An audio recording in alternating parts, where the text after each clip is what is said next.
गोटे घरोई यात्रीवाही बस धक्के जड़े बाइक आरोही युवकर मृत्यु होईछि।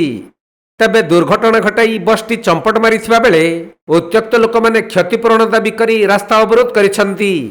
खड़ियाल नुआपड़ा रास्ता जहाँकि जातीय राजपथ 353 एही रास्तार बंसल राइस मिल पाखरे घटीछे एहीपरि मर्मन्तुद दुर्घटना। से चाष बास करी आमके बसुथिला आज्ञा से तो क्या ये मोटर चला वाले क्या सामान गोटे पड़ी जिथिला जानी जिथिला खरियार आसु आसु मणि बाबा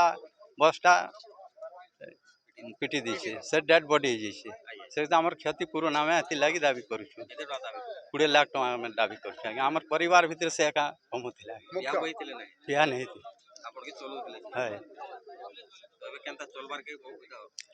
होय जे गुटे पोत बाहरे रहउछे से ताक डाकमा से घर चाषबास काम देखबा सब केते उठाबो सब हमर दाबी पूर्ण नै पते हमने मिलिथिबा सूचना अनुसार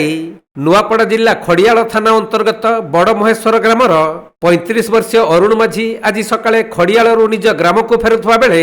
खरियार रोड रो भवानीपाटना आसुथबा मणिबाबा नामक एक यात्रीवाही बस तांकु धक्का देई घटनास्थलरू चंपट मारिथिला।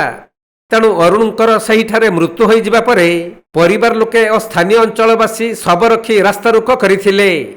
आउ 20 लाख टंका क्षतिपूरण दाबी सहित अन्यान्य सहयोग दाबी करिथिबा बेले घटनास्थल रे खड़ियाल अतिरिक्त तहसीलदार दायित्व रे थिबा सुधांशु माझी एवं खड़ियाल पुलिस पहुंची उत्त्यक्त लोकंक सहित आलोचना करी रेडक्रॉस रु 10,000 टंका और दुर्घटना घटाइथिबा बस मालिक सहित आलोचना करी क्षतिपूरण जोगाई देबे बोली प्रतिश्रुति दैछंती।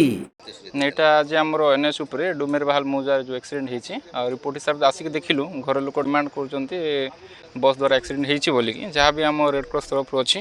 इनस्टाटली आम सहायता करूँ 10,000 टंका प्रदान कर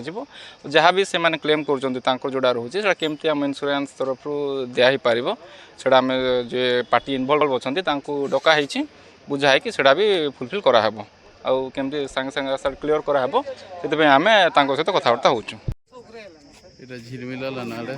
नुआपड़ा जिल्लारू चंद्रशेखर बेहेरा रिपोर्ट कोणार्क लाइव।